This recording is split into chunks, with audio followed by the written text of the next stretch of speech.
Hallelujah. परमेश्वर का धन्यवाद करते हैं एक बार फिर से अच्छे समय के लिए जो प्रभु ने हमें दिया। परमेश्वर सच में बहुत महान और अति करुणा में परमेश्वर है, दया का धनी और शांति का राजकुमार है। आज के इस सुंदर समय में हम परमेश्वर का धन्यवाद करते हैं। एक बार फिर से प्रभु ने अच्छा मौका दिया कि हम उसके नाम को ऊंचा उठा सकें और उसके नाम को धन्य कह सकें। प्रियो, आज हम बहुत अच्छे टॉपिक पर बातचीत करेंगे। आज का जो हमारा वचन है वो इस तरीके से है कि हमारे ज़िंदगी में परमेश्वर ने बहुत बड़ा चमत्कार किया है। हमारे जीवन में परमेश्वर ने बहुत बड़े अद्भुत काम किए हैं। और मैं आज आपको एक ऐसी सच्ची घटना बताना चाहता हूँ कि जहाँ पर ये घटना घटी, वहाँ पर लोगों ने जैसे ही परमेश्वर के वचन को सुना, हजारों लोगों ने यीशु मसीह को ग्रहण कर लिया। हजारों लोगों ने, और हजारों लोगों ने यीशु मसीह को ग्रहण करने के बाद अपना संपूर्ण जीवन उसके हाथों में समर्पित कर दिया। प्रियो, जिस जगह पर यीशु मसीह के वचन का प्रचार हुआ, उस जगह के आसपास के सारे क्षेत्र के लोगों ने इस बात को स्वीकार कर लिया कि यीशु मसीह ही है जो जिंदा परमेश्वर है और जो चमत्कार करने वाला परमेश्वर है। आज एक ऐसे चमत्कार के बारे में मैं आपको बताना चाहता हूँ, एक ऐसी सच्ची घटना के बारे में आपको बताना चाहता हूँ जिसको आपने पहले कई बार सुना होगा, लेकिन आज मैं आपको विशेषकर बताना चाहता हूं कि अगर हम अपने जीवन में परमेश्वर को ग्रहण कर लेते हैं तो परमेश्वर भी हमारे जीवन में ऐसे बड़े बड़े चमत्कार कर सकता है, हमारे जीवन में बड़े बड़े प्रभु काम कर सकता है। इसलिए आज के सुंदर वक्त में जब हम प्रभु के नजदीकी में हैं तो धन्यवाद करें उस अनुग्रहकारी परमेश्वर का जो हमें संभालता है। इससे पहले कि हम वचन में जाएं और उस चमत्कार के विषय में जाने, मैं आप सबों का हमारे जयवंत मिनिस्ट्री बाजपुर के यूट्यूब चैनल पर मैं आप सबों का हार्दिक स्वागत करता हूं और आप सबों का वेलकम करता हूं कि आप प्रतिदिन हमें अपना बहुमूल्य योगदान दे रहे हैं और लगातार आप हमारी बनाई हुई वीडियोस को देख कर के परमेश्वर के वचन से बहुत कुछ सीख रहे हैं। और हम जानते हैं प्रियो कि बहुत कुछ आप सीखने के साथ साथ आप बहुत नज़दीकी में परमेश्वर के अपने जीवन को जी रहे होंगे। क्यों? क्योंकि परमेश्वर का वचन जब हमारे ज़िंदगी में आ जाता है, हमारे जीवन में आ जाता है, तो प्रभु हमें संभाल करके रखता है। ऐसे ही प्रियो, आज हम सारी बातों के लिए परमेश्वर का धन्यवाद करना चाहते हैं और मैं आप सबों से गुजारिश करना चाहता हूं, निवेदन करना चाहता हूं, दिल से इस बात को बोलना चाहता हूं प्रियो कि आप हमारे चैनल को सब्सक्राइब ज़रूर करें। और यदि आपको वीडियोस अच्छी लगती हैं तो अपने लोगों तक, अपने परिवारजनों तक, अपने यार दोस्त रिश्तेदारों तक आप इस वीडियो को भेजिए। उनसे भी कहें कि हमारे चैनल को सब्सक्राइब करें, लाइक ज़रूर करें, ताकि हमें ये पता चलता रहे कि जो वचन आपने सुना है वो आपको पसंद आया है कि नहीं आया है। इसलिए लाइक और डिसलाइक दोनों आपके सामने रहते हैं। आप जो भी अच्छा लगे आप वो ज़रूर करें। यदि आप डिसलाइक करते हैं तो हम समझ जाएंगे कि हमें और भी ज़्यादा अच्छे तरीके से परमेश्वर के वचन को बोलने की ज़रूरत है, और भी अच्छी तरीके से परमेश्वर के वचन को और भी ज़्यादा अच्छी गंभीरता के साथ में आप लोगों तक पहुँचाने की ज़रूरत है। इसलिए अपना हमें योगदान ज़रूर दें, जैसा भी हो आप ज़रूर बताएं और परमेश्वर की अधीनता में और परमेश्वर की नज़दीकी में बने रहें। आइए छोटी सी प्रार्थना करेंगे।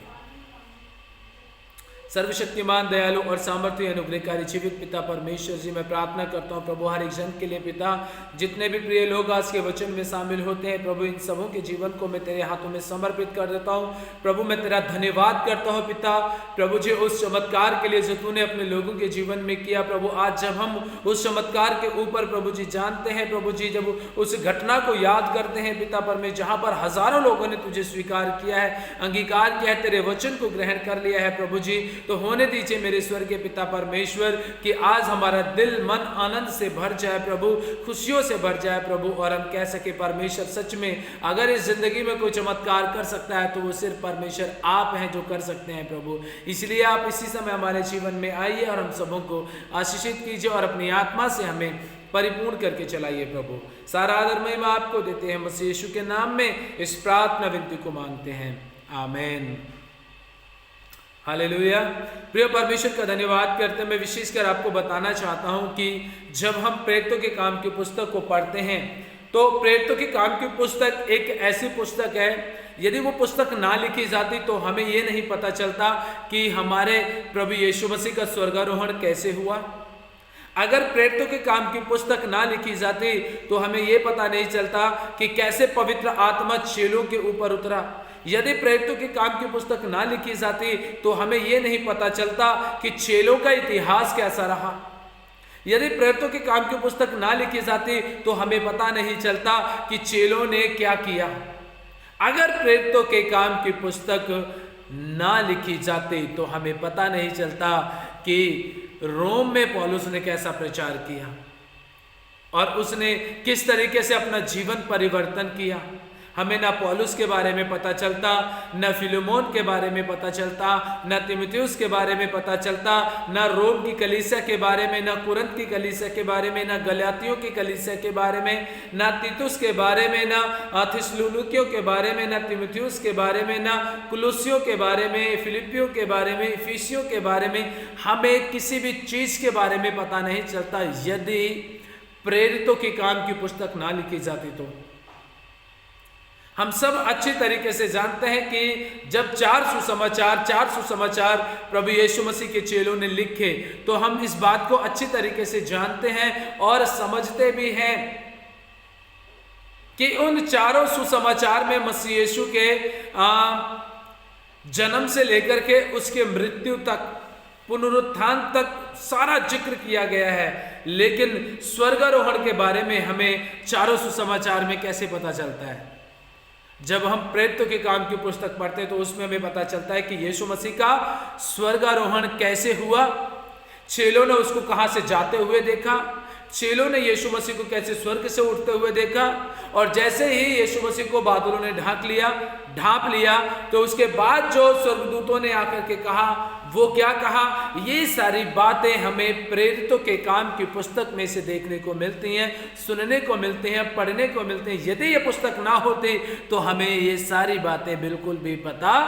नहीं होती। इसलिए प्रेरितों के काम की पुस्तक हमारे जीवन के लिए और मसीह कलीसिया के इतिहास के लिए बेहद जरूरी है। और विशेषकर मैं आपको भी सलाह देना चाहूंगा कि आप प्रेरितों के काम की पुस्तक को पढ़िए, समझिए, जानिए, सीखिए क्या कहता है परमेश्वर का वचन। आपको कलीसिया के इतिहास का पता चलेगा, कैसे प्रभु यीशु मसीह के चेलों ने दुख उठाया, कैसे अपनी जिंदगी को उन्होंने परमेश्वर के हाथों में सौंपा, कैसे उन्होंने मारे खाए, कैसे उन्होंने बेते खाए, कैसे उन्होंने थप्पड़ खाए, कैसे उनके ऊपर पत्थर वाह किए गए। ये सारा इतिहास आपको प्रेरितों के काम की पुस्तक में पता चलेगा और तब आपको यह पता चलेगा कि सच में आपका विश्वास और चेलों का विश्वास में कितना अंतर है। आज हम अपनी जिंदगी को ऐसे ही निकाल देते हैं, लेकिन चेलों ने आज की इस जिंदगी को सही तरीके के बनाने के लिए, हमें परमेश्वर के नजदीकी में रहने के लिए उन्होंने पत्थर खाए थे। अगर चेलों ने पत्थर ना खाए होते तो आज 12 चेले जिनका नाम हम सब अच्छी तरीके से जानते हैं, यदि उन 12 चेलों ने ताड़नाएं ना सही होती, उन्होंने पत्थर ना खाए होते, उन्होंने बेते ना खाई होती, उन्होंने थप्पड़ ना खाए होते, उन्होंने मार ना खाई होती, तो शायद आज मेरे और आपके पास में भी ये परमेश्वर का वचन नहीं पहुंचता। ये तो उनकी बदौलत है जो आज हमारे पास परमेश्वर का वचन है। इसीलिए प्रियो, प्रेरितों के काम की पुस्तक को जब हम अच्छी तरीके से पढ़ते हैं तो हमें उसमें इन सारी चीज़ों के बारे में पता चलता है। और एक महत्वपूर्ण टॉपिक पे एक महत्वपूर्ण बात मैं आपको बताना चाहता हूँ। प्रेरितों के काम की पुस्तक इसलिए भी लिखी गई थी क्योंकि यीशु मसीह के स्वर्गारोहण होने के बाद में जब चेलों ने परमेश्वर के वचन का प्रचार करना शुरू किया, यीशु मसीह के वचन का प्रचार करना शुरू किया था, तो उस समय पर बहुत सारी गलत अफवाहें फैल गई थी, गलत विचार लोगों के मनों में आ गए थे, गलत धारणाएं लोगों के मनों में आ गई थी कि एक इंसान कैसे उद्धार कर सकता है और एक इंसान कैसे जिंदा हो उठ सकता है। ये तमाम प्रकार की ऐसी गलत अफवाहें, गलत बातें लोगों के बीच में पूरी तरीके से फैल गई थी। जैसे आज के समय में भी ये बातें फैल रही हैं कि कुछ लोग कहते हैं कि सिर्फ यीशु मसीह के द्वारा ही उद्धार है, कुछ लोग कहते हैं कि परमेश्वर यहोवा पिता परमेश्वर के द्वारा उद्धार है, और कुछ लोग कहते हैं पवित्र आत्मा तो है ही नहीं, और कुछ लोग कहते हैं कि सिर्फ पवित्र आत्मा ही काम करता है। आज भी कई प्रकार की गलत धारणाएं, गलत शिक्षाएं हमारे बीच में चल रही हैं, जिनको रोकना है तो हमें प्रेरितों के काम की पुस्तक को पढ़ना पड़ेगा। और प्रेरितों के काम की पुस्तक को पढ़ने के बाद में जब आप उसे रट लेंगे, जब आप उसे अच्छी तरीके से समझ लेंगे और पवित्र आत्मा की अगुवाई में चल पड़ेंगे, आपको समझ में आ जाएगा कि सिर्फ पिता परमेश्वर ही है, या फिर प्रभु यीशु मसीह ही है, या फिर सिर्फ पवित्र आत्मा ही है, या फिर पिता, पुत्र और पवित्र आत्मा तीनों एक त्रिएक परमेश्वर जो हमारी जिंदगी को चला रहे हैं, हमारी जिंदगी को आशीषित कर रहे हैं। उस समय पर भी गलत धारणाएं लोगों के जीवन में बनी हुई थी। उन गलत धारणाओं को खत्म करने के लिए, उन गलत अफवाहों को खत्म करने के लिए परमेश्वर के दास लूका ने प्रेरितों के काम की पुस्तक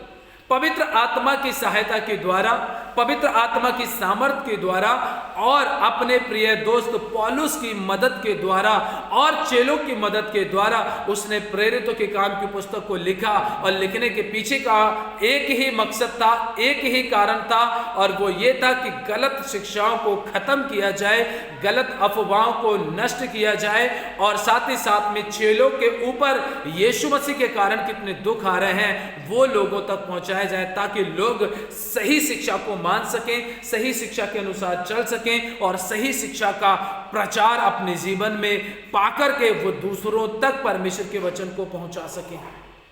ऐसी सही शिक्षा को पहुंचाने के लिए परमेश्वर के सेवक पौलुस ने अपने प्रिय मित्र लूका के द्वारा प्रेरितों के काम की पुस्तक, मतलब लूका ने इस प्रेरितों के काम की पुस्तक को लिखा और हम तक परमेश्वर का सही वचन और सही शिक्षा पहुंचाई है प्रियो। इसीलिए प्रियो, मैं आपको लास्ट में बताना चाहता हूं कि यदि प्रेरितों के काम की पुस्तक ना होती तो शायद आज हमारे पास में भी परमेश्वर का वचन नहीं पहुंच पाता, और आज भी हम भी गलत शिक्षाओं के शिकार हो जाते और गलत बातों का अपने जीवन में पूरी तरीके से, उन गलत बातों को अपने जीवन में स्वीकार करके हम तमाम प्रकार के दुख और तमाम प्रकार के संकट और कलेशों का सामना कर सकते थे। लेकिन परमेश्वर का धन्यवाद हो कि प्रभु ने प्रेरितों के काम की पुस्तक के द्वारा हमें ये सिखाया और हमें समझाया कि शुरुआत की जो कलीसिया थी उसकी बनावट कैसी थी, कलीसिया की जीवन शैली थी कैसी थी, कलीसिया कैसे चलती थी, कलीसिया का मेल मिलाप कैसा था, कलीसिया में प्यार मोहब्बत कैसी थी, कलीसिया के जो मुख्य प्रचारक थे, जो यीशु मसीह के चेले थे, उन्होंने क्या क्या किया प्रभु के लिए, ये सारी बातें उन्हें अच्छी तरीके से प्रेरितों के काम की पुस्तक से हमें देखने को मिलती हैं प्रियो।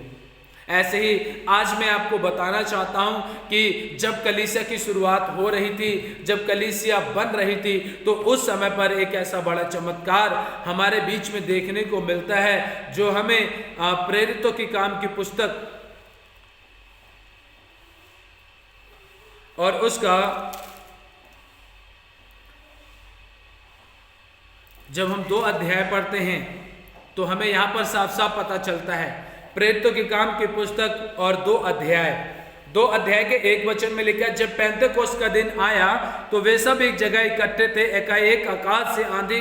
बड़ी आंधी किसी सनसनाहट का शब्द हुआ और उससे सारा घर जहां वे बैठे थे गूंज गया।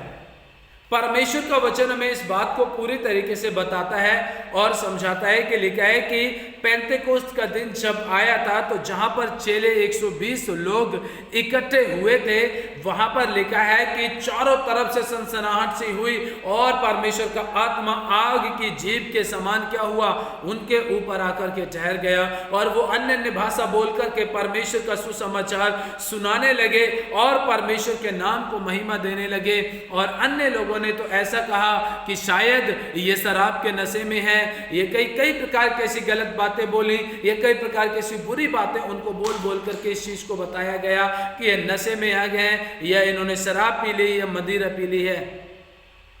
लेकिन जब हम इस बात को देखते हैं कि जब लोगों के बीच में वो लगातार सुनते जा रहे थे कि तो मेरी भाषा में परमेश्वर की महिमा कर रहे हैं, कोई जैसे आज हमारे जो भारत देश के अंदर कई प्रकार की भाषाएं हैं, हर प्रकार की भाषाओं में क्या किया जा रहा था, उस समय पर परमेश्वर के वचन का प्रचार किया जा रहा था और लोग जान रहे थे परमेश्वर के वचन को और पूरी तरीके से अंगीकार कर रहे थे कि ये सच में परमेश्वर की बड़ाई कर रहे हैं, परमेश्वर के नाम को ऊंचा उठा रहे हैं। सबसे ज्यादा डरपोक चेला जब पतरस पवित्र आत्मा से भर जाता है, सामर्थ से भर जाता है, तो वो उन 11 के बीच में से और जो 120 लोग थे उन 120 में से जब पतरस वहां पर खड़ा होकर के भाषण देने लगता है तो लोगों से वो इस विषय में कहता है कि तुमने प्रभु यीशु मसीह को क्रूस पर चढ़ाया है। एक महत्वपूर्ण बात मैं आपको बताना चाहता हूं प्रियो, कि अक्सर हम लोग कमी कहाँ कर जाते हैं, हम माहौल को नहीं देखते हैं, हम जगह नहीं देखते हैं कि कौन सी जगह पे क्या प्रचार करना चाहिए, कौन से माहौल में किस बात का हमें ध्यान रखना चाहिए, किस बात का हमें ध्यान नहीं रखना चाहिए। मैं आपको एक चीज़ बताना चाहता हूँ, परमेश्वर का वचन कहता है कि जहाँ पर यहूदी लोग और दूसरे पुराने नियम की व्यवस्था को मानने वाले लोग थे, तो पतरस को ऊपर जब पवित्र आत्मा उतरा था, पतरस ने जब पवित्र आत्मा को पाया था, तो उसने क्या किया, उसने कुछ भी ऐसा काम नहीं किया, बल्कि एक अच्छा सबसे अच्छा तरीका उसने इस्तेमाल किया। वो पुराने नियम से योएल नबी के बारे में क्या करने लगा, उनको बताने लगा। वो पुराने नियम को अच्छी तरीके से लोग जानते थे, पुरानी व्यवस्था को लोग जानते थे। उसने माहौल को देखा और उस समय का जो लोगों को वचन चाहिए था, उस वचन को उन्होंने देखा, कौन सा वचन शेयर करना चाहिए, कौन सा नहीं करना चाहिए, इन सारी बातों को उसने देखा और देखने के बाद प्रचार किया। योएल नबी के द्वारा उनको बताया कि ऐसा लिखा है कि अंत के दिनों में ऐसा होगा, लोग पवित्र आत्मा पाएंगे। परमेश्वर का वचन हमें इस बात को बताता है, लिखा है जब हम 2 अध्याय का 37 वचन 37 पढ़ते हैं तो लिखा है, तब सुनने वालों के हृदय चित गए और वे पतरस और अन्य शेष प्रेरितों से पूछने लगे, हे भाइयों हम क्या करें। जितने लोगों ने पुरानी व्यवस्था को जाना था, पुरानी व्यवस्था को पहचानते थे, उन सबों ने देख लिया कि ये वचन जो आज हमें देखने को मिलता है, ये जो घटना घटी है, आग किसी जो लोग अन्य भाषा बोल करके परमेश्वर की आराधना कर रहे हैं, अरे इसके विषय में तो हमारे पुराने भविष्यवक्ता ने लिख रखा है, हमारी व्यवस्था में लिखा हुआ है कि ऐसा होगा और वो आज ऐसा हो गया। तो लोगों ने पतरस के भाषण को सुना, उनका हृदय छिद गया, वो पूरी तरीके से स्वीकार करने लगे और कहने लगे कि बताइए हम क्या करें, हम क्या करें। पतरस ने मौके को ना गवाया। जब उसने माहौल को देखा कि माहौल ऐसा हो गया है, लोगों ने परमेश्वर के वचन को स्वीकार कर लिया, उन्होंने फटाफट देरी नहीं की, बल्कि फटाफट उन्होंने कहा, पतरस ने उनसे कहा, मन फिराओ और तुम में से हर एक अपने अपने पापों की क्षमा के लिए यीशु मसीह के नाम से बपतिस्मा लो, तो तुम पवित्र आत्मा का दान पाओगे, क्योंकि यह प्रतिज्ञा तुम और तुम्हारी संतानों और सब दूर दूर के लोगों के लिए भी है, जिनको प्रभु हमारा परमेश्वर अपने पास बुलाएगा। उसने बहुत और बातों से भी गवाही दे देकर समझाया कि अपने आप को इस टेढ़ी जाति से बचाओ। अतः जिन्होंने उसका वचन ग्रहण किया, उन्होंने बपतिस्मा लिया और उसी दिन 3000 पुरुषों के लगभग उनमें मिल गए। हालेलुया। देखिए जबरदस्त पवित्र आत्मा का काम, और जैसे ही पवित्र आत्मा ने अपना काम करना शुरू किया, एक बड़ा चमत्कार वहां पर हमें देखने को मिलता है। एक जबरदस्त चमत्कार वहां हो गया। लेकिन जितनों ने भी वचन को स्वीकार किया, जितनों ने भी परमेश्वर के वचन को अपने जीवन में ग्रहण किया, उन्होंने तुरंत क्या कर लिया, वचन को ग्रहण करने के बाद कहा कि हम ऐसा करना चाहते हैं। और पतरस ने मौका नहीं गवाया, तुरंत जैसी देखा कि सब लोग तैयार हैं, उन्होंने यीशु मसीह का नाम लिया और कहा कि अगर तुम यीशु मसीह के नाम से, क्यों, क्योंकि पवित्र आत्मा को भी लोग जानते थे, परमेश्वर को भी लोग जानते थे, यीशु मसीह को लोग ये समझते थे कि वो एक भविष्यवक्ता था, आया और आकर के मर करके चला गया। यीशु मसीह के नाम को वहां पर प्रकट किया गया ताकि लोग समझ सकें, जान सकें कि हाँ, जिस यीशु को हमने क्रूस पर चढ़ाया था, जिसको हमने मारा था, अक्सर वही उद्धार करता था, वही जगत का मसीहा था जो हमें हमारे पापों से बचाने के लिए आया था। और जब उन लोगों ने अपने पापों को मान लिया, तो जिस उद्धारकर्ता के लिए वो तमाम प्रकार की गलत बातें सोचते थे, उसी उद्धारकर्ता के नाम से उन्होंने